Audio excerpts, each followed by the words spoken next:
어떤 시카고 라디오 진행자가 오웬스한테 UFO 시연을 요청했어요. 그 후 시카고 지역에 UFO 목격 사례가 폭증했고 그 시즌 시카고 베어스가 처참하게 망했습니다. 오웬스가 베어스를 망하게 하겠다고 미리 선언했거든요. 아무도 안 믿었죠.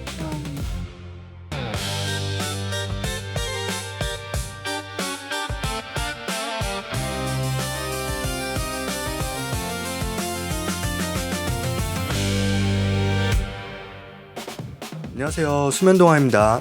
안녕하세요. 스텔라입니다. 2011년에 코넬대학교 심리학과 교수님이 논문을 하나 발표했습니다.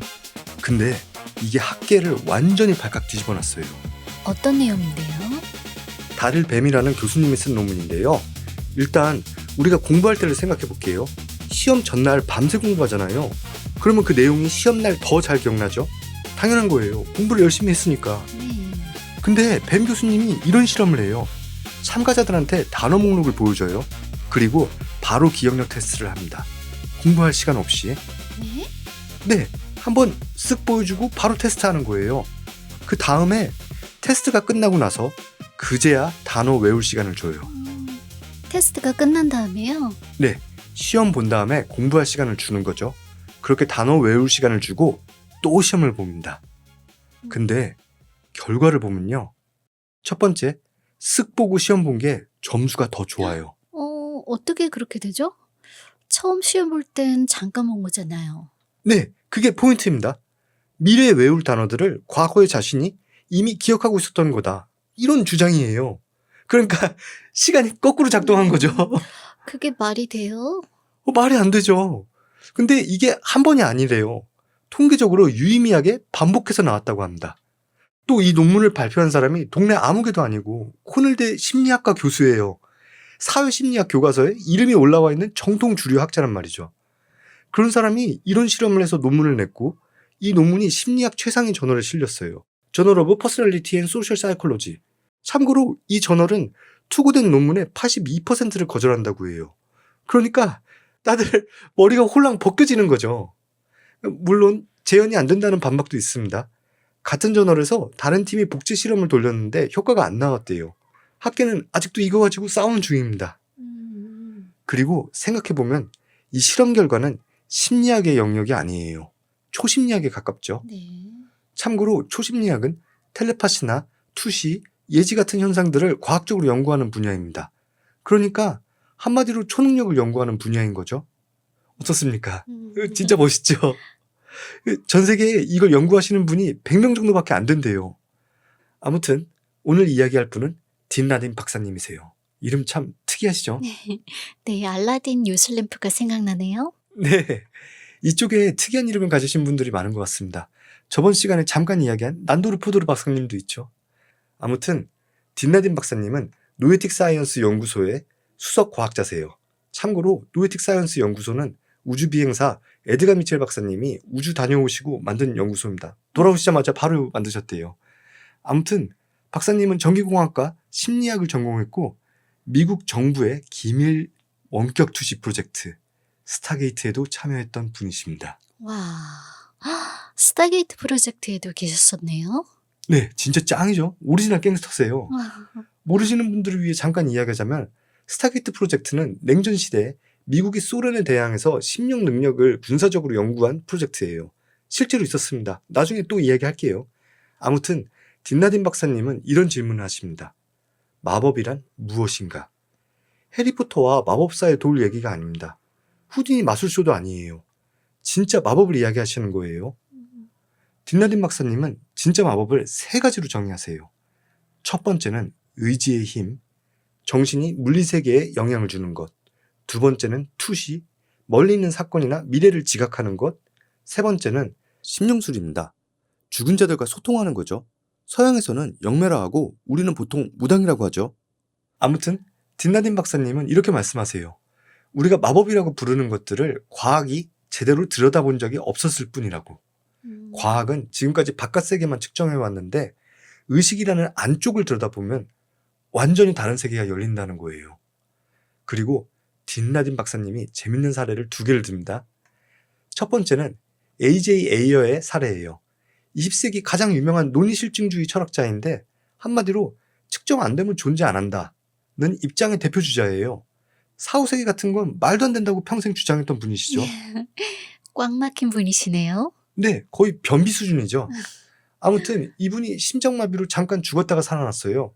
그리고 죽어있는 동안 뭔가를 경험했는데 나중에 본인이 이렇게 인정했어요. 그 경험이 내 4, 5세기에 대한 확신을 약하게 만들었다. 평생 4, 5세기를 부정하던 철학자가 직접 경험하고 나서 흔들린 거죠. 두 번째는 윌리엄 프리드킨 사례입니다. 처음 듣는 분인데요. 네, 이름만 들으면 모르실 텐데 알고 보면 엄청 유명하신 분이십니다. 스텔라도 알아요. 영화 엑소시스트의 감독이십니다.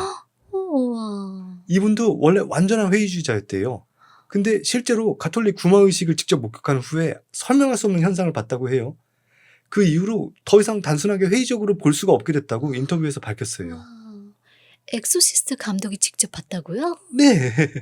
딘라딘 박사님이 이 두 사람 이야기를 꺼내는 데는 이유가 있어요. 아무리 꽉 막힌 회의주의자라도 직접 경험하면 흔들린다는 거예요. 마법은 믿음의 문제가 아니라 경험의 문제일 수 있다는 거죠. 그럼 이제부터 세 가지의 마법 범주를 하나씩 살펴보겠습니다. 첫 번째, 의지의 힘 사례들입니다. 글로벌 의식 프로젝트. 전 세계 여러 곳에 난수 생성기를 설치해놨어요. 난수 생성기요? 그냥 무작위로 숫자를 계속 뱉어내는 기계예요. 0과 1을 랜덤으로 뽑습니다. 일정한 패턴이 없어요. 근데 2001년 9월 11일 테러로 쌍둥이 빌딩이 무너지는 날이죠.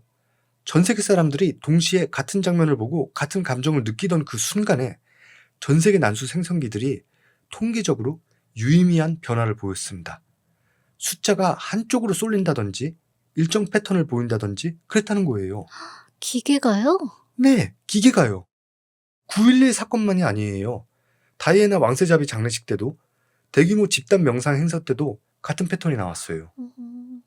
라딘 박사님은 이걸 이렇게 해석하세요. 우리가 각자 따로 존재하는 것처럼 보이지만 의식은 어딘가에서 연결되어 있다는 거예요. 그리고 그 연결이 충분히 강해지면 물리적 장치에까지 흔적을 남긴다는 거죠. 집단적인 감정이 기계를 움직인다는 거네요? 네, 그냥 시적인 표현이 아니라 측정 가능한 데이터로 나왔다는 게 핵심 포인트입니다. 그리고 이것보다 훨씬 더 시각적으로 임팩트 있는 실험이 있습니다. 마사루 에모토라는 일본 과학자가 있어요.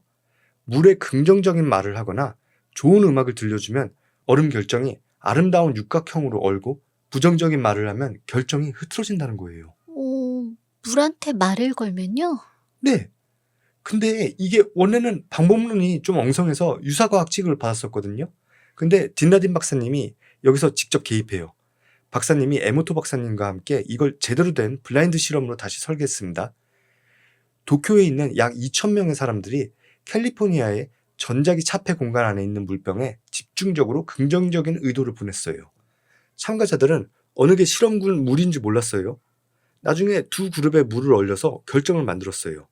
100명의 독립적인 평가자들이 블라인드로 어느 쪽이 더 아름다운지 판정했습니다. 결과, 의도를 받은 물의 결정이 유의미하게 더 아름다웠다고 해요.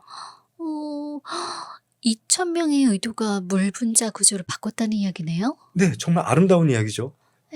통계적으로는 그렇게 나왔습니다.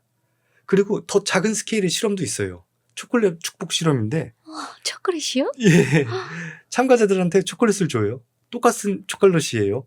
근데 절반은 연구자가 먹기 전에 따로 손에 들고 이 사람이 행복해지길 바란다는 의도를 담아요. 그냥 마음속으로요. 아무 말도 안 하고. 먹고 나서 기분을 측정했더니 의도를 담은 초콜릿을 먹은 그룹이 유의미하게 기분이 더 좋아져 있었다고 합니다. 그래서 앞으로 저는 라면 끓일 때 살 빠져라 살 빠져라 하면서 끓이려고 합니다. 네, 두 번째는 투시 사례입니다. 스타게이트 프로젝트에서 가장 유명한 사례 두 개가 있어요. 첫 번째는 펫프라이스입니다. 전설이죠. 그렇죠. 전직 경찰관이셨습니다. 1974년에 CIA가 소련의 비밀 핵 연구시설 좌표를 줬어요. 위도하고 경도만요. 시설이 뭔지 어디 있는지 아무 정보도 없어요. 펫프라이스가 눈을 감고 설명을 시작해요. 벽돌 건물 2, 3층 옥상에 누워 있어요. 거대한 크레인이 머리 위로 지나가고 있습니다. 건물 아래서 사람들이 오렌지 껍질처럼 생긴 두꺼운 금속 조각들을 용접해서 지름 18m짜리 금속구를 만들고 있어요. 근데 조각들이 뒤틀려서 용접이 잘 안 돼요. 나중에 확인됐어요. 그 좌표는 소련 세미팔라틴스크의 극비 핵폭탄 연구소였어요. 프라이스가 묘사한 금속구와 특수용접 작업은 당시 미국 어디에도 알려지지 않았던 정보였다고 합니다. 우와, 좌표만 가지고요? 네, 좌표만 가지고요. 두 번째는 조 맥모니글이에요. 원격 투시자 1호, 리모트 뷰어 넘버1이죠. 전설 중의 전설입니다. 특히 일본 TV쇼 영상이 짱이죠. 1979년에 소련 백해 근처 대형 창고 건물 좌표를 줬어요. 뭐가 있는지 몰라요. 맥모니글이 묘사한 게 지금껏 본 적 없는 형태의 거대한 잠수함이에요. 미사일 발사관이 앞으로 기울어져 있고 이중선체 구조입니다. 당시 잠수함 설계 상식에 완전히 반하는 구조였다고 합니다. 상부에서 보고를 믿었나요? 아무도 안 믿었어요. 미국 해군이 그냥 웃어 넘겼습니다. 왜 잠수함을 창고에서 만드냐. 근데 1980년에 소련이 그 창고 옆에 운하를 팠어요. 그리고 역사상 가장 큰 핵잠수함이 그 창고에서 나왔습니다. 타이푼급이에요. 길이 175m, 배수량 48,000톤, 맥모니글이 묘사한 그대로였습니다. 해군은 그대로 눈알이 돌아가 버렸습니다. 이후 비웃었던 해군은 어떻게 됐어요? 모르겠습니다. 기록에는 없어요. 아마 머리가 홀랑 벗겨졌을 겁니다. 세 번째, 심령술입니다. 하버드 심리학 박사 출신 게리 슈워츠, 애리조나 대학교 교수가 영매들을 대상으로 20년 넘게 실험을 했습니다. 실험 구조가 이래요. 부모나 친구들을 잃은 대학생 8명을 모아요. 그리고 영매 8명한테 각각 그 고인에 대한 리딩을 시킵니다. 트리플 블라인드로 실험했다고 해요. 영매는 의뢰인이 누군지 몰라요. 의뢰인은 리딩이 진행되는 동안 그 자리에 없고요. 실험 진행자도 의뢰인 정보를 모릅니다. 영매가 아는 건 딱 하나, 고인의 이름뿐이에요. 리딩이 끝나면 의뢰인한테 2개의 리딩 기록을 줘요. 하나는 자기 고인을 리딩한 것, 하나는 다른 사람의 고인을 리딩한 것. 어느 게 자기 것인지 골라보라고 해요. 우와, 치밀하게 준비했네요. 네, 그러니까 결론은 일부 영매들이 85% 이상의 정확도를 보였다고 합니다. 일부 영매요? 네, 일부요. 다른 영매들은 컨디션이 안 좋았거나 그랬나 봅니다. 물론 그중에 사기꾼도 있을 수도 있고요. 아무튼 슈워츠 교수님은 20년간의 실험을 종합해서 이렇게 말씀하셨습니다. 어떤 경우에는 우연 확률로는 수백만 분의 1밖에 안 되는 결과가 나왔다. 스워츠 교수님 본인은 어떻게 해석해요? 교수님은 처음에 극도로 회의적이었어요. 근데 데이터가 쌓이면서 본인이 이렇게 썼어요.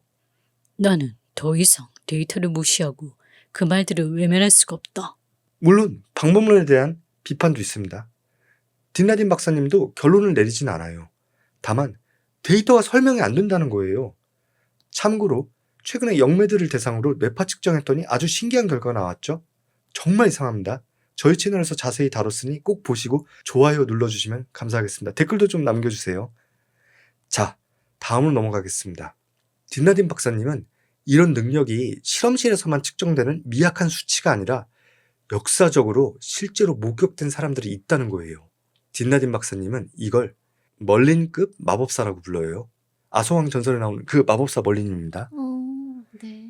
첫 번째 사례는 다니엘 덩글라스 홈.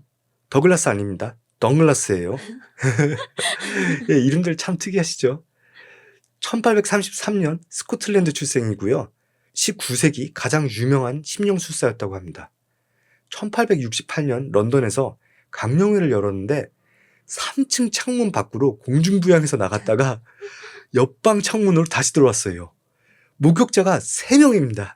에드먼드 아데여경, 캡틴 윈, 린지경이에요. 우와, 3층에서 공중부양으로요? 진짜요? 네, 목격자 캡틴 윈이 이렇게 말했어요. 홈이 창문 밖으로 나갔다가 다른 창문으로 들어온 것. 이건 맹세할 수 있다. 이 홈은 나폴레옹 3세 앞에서도 강령회를 열었습니다. 강령회 도중 손 하나가 나타났는데 황후 외제니의 죽은 아버지 손이었대요. 외제니가 그 손을 잡았는데 손가락 하나가 기형이었던 특징 그대로였다고 합니다. 이렇게 죽은 사람 손 소환하고 이런 게 옛날에만 벌어진 일 같지만은 사실 지금도 일어나고 있는 일이에요. 이런 분들을 피지컬 미디움이라고 합니다. 직역하면 물리적 영매죠. 스튜어트 알렉산더가 아직도 현존하는 물리적 영매세요. 미 정부의 UFO 프로그램 폭로로 유명한 기자 레슬리 킨이 직접 알렉산더가 여는 모임에 참가했는데 의자에 앉은 상태로 공중에 뜨고 허공에 나타난 손을 보았다고 합니다. 그 손을 또 직접 만졌대요.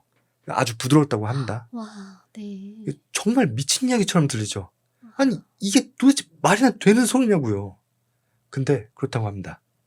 수면동화는 정말 세상 떠돌아다니면서 이런 거 직접 보고 경험하고 싶어요. 아마 그러려고 태어난 게 아닌가 싶기도 하고요. 아무튼 탈륨 원소를 발견한 과학자 윌리엄 크룩스경이 직접 수개월간 홈을 테스트했대요. 크룩스는 결국 홈의 능력이 진짜라는 결론을 냈습니다. 홈의 경력 전체를 통틀어서 사기꾼으로 실제로 적발된 적이 단 한 번도 없다고 해요. 네. 두 번째는 테드 오웬스 케이스입니다. 오웬스는 1920년생이에요. 현대인물이죠. 스스로를 PK맨이라고 불렀어요. PK는 사이코키네시스, 즉 염력이에요. 오웬스가 주장한 건 나시 조작입니다. 허리케인, 토네이도, 가뭄, 폭설을 만들어내거나 멈출 수 있다고 했어요. 삼국지의 제갈공명 같죠? 그리고 UFO를 원하는 장소에 불러낼 수 있다고도 했어요. 헐. 근데 기록이 있어요. 수면동화가 너무 좋아하는 제프리 미슐러브, 초심약자시죠. 뉴싱킹 얼라우드의 진행자이시기도 하고요. 수면동화는 이 채널 인트로에 나오는 음악만 들으면 소녀처럼 마음이 콩닥콩닥 거립니다. 아무튼 미슐러브 선생님이 10년 넘게 오웬스를 직접 추적했어요. 미슐러브 선생님은 오웬스가 예고하는 것들을 자세히 기록했다가 나중에 실제로 일어났는지 신문기사와 기상기록으로 확인했습니다. 사례 하나 볼게요. 1976년에 캘리포니아에 심각한 가뭄이 들었어요. 오웬스가 미슐러브 선생님에게 편지를 써요. 내가 폭풍을 불러오겠다. 그로부터 며칠 후 1887년 이후 샌프란시스코에 처음으로 눈이 내렸습니다. 100년 만이죠. 와. 그리고 몇 주간 폭풍이 이어지면서 가뭄이 끝났어요. 그게 오웬스 때문인지 어떻게 알아요? 그게 핵심입니다. 미슐러브 선생님도 그걸 몰라요. 근데 이런 사례가 한두 개가 아니에요. 1975년에는 어떤 시카고 라디오 진행자가 오웬스한테 UFO 시연을 요청했어요. 오웬스가 오케이 했어요. 그 후 시카고 지역에 UFO 목격 사례가 폭증했고 오헤어 공항에서 정체불명의 전파 신호가 잡혔고 공항 장비 오류가 잇따랐어요. 그리고 그 시즌 시카고 베어스가 처참하게 망했습니다. 네. 풋볼팀은 갑자기 왜요? 오웬스가 베어스를 망하게 하겠다고 미리 선언했거든요. 아무도 안 믿었죠. 그리고 가장 소름 돋는 사례는 이건 좀 그런데 1986년 1월 챌린저 우주왕복선이 폭발하기 한 달 전에 오웬스가 미슐러브 선생님한테 전화를 했어요. 챌린저 발사를 취소시켜야 한다. 안 그러면 우주의 지성이 챌린저를 파괴할 것이다. 미슐러브 선생님은 무시했어요. 근데 한 달 후 챌린저가 우주로 가다가 폭발했습니다. 네, 승무원 7명 전원 사망했습니다. 미슐러브 선생님은 나중에 책에서 이렇게 썼습니다. 그제서야 그의 말을 너무 오래 무시했다는 걸 깨달았다. 오웬스 본인은 이렇게 말했어요. 자기를 통해 우주 지성체들이 신호를 보내는 거라고. 자신은 그 메신저일 뿐이라고. 이분 외계인 접촉 이야기도 있는데 이건 나중에 이분 따로 다루면서 이야기하겠습니다. 재밌어요. 참고로 공중부양으로 유명한 쿠퍼티노의 성 요셉도 다루시긴 하는데 저번 마이클 그로소 에피소드에서 이미 다뤘으니까 오늘 넘어가겠습니다. 아무튼 딘라딘 박사님의 포인트는 이거예요. 이런 능력이 역사적 유물이 아니다. 지금도 존재한다. 다만 정규 분포 곡선의 맨 끝에 있는 사람들이라 우리가 못만하는 것뿐이다.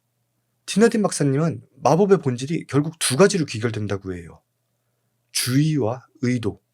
오컬트 단체처럼 화려한 의식 복장도 필요 없고 특별한 도구도 필요 없습니다. 핵심은 의식 상태예요. 딘라딘 박사님이 그노시스 상태라고 부르는 건데 잡념이 완전히 사라진 깊은 집중 상태예요. 이게 명상을 통해 훈련이 된다고 합니다. 명상이요? 되게 평범한 얘긴데요? 네.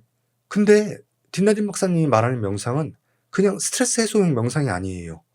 개인적인 자아와 우주적 의식이 하나로 연결되는 경험을 목표로 하는 겁니다. 그러니까 산매죠. 그 상태에 들어가면 현실에 영향을 줄 수 있다는 거예요. 이렇게 말씀하세요. 노에틱 사이언스 연구소에서 명상 수련자들을 대상으로 설문을 했는데 오래 명상한 사람들이 공통적으로 보고하는 경험들이 있습니다. 의미 있는 동시성이 늘어났다. 비물리적 존재를 감지했다. 투시나 텔레파시 경험을 했다. 이런 것들이요. 개인적으로 저는 여기에 유체이탈이나 자각몽을 추가해야 된다고 생각해요. 사례가 너무 많습니다. 자, 이제 결론입니다. 라딘 박사님은 양자론의 아버지 막스 플랑크의 말을 인용해요. 나는 의식을 근본으로 여긴다.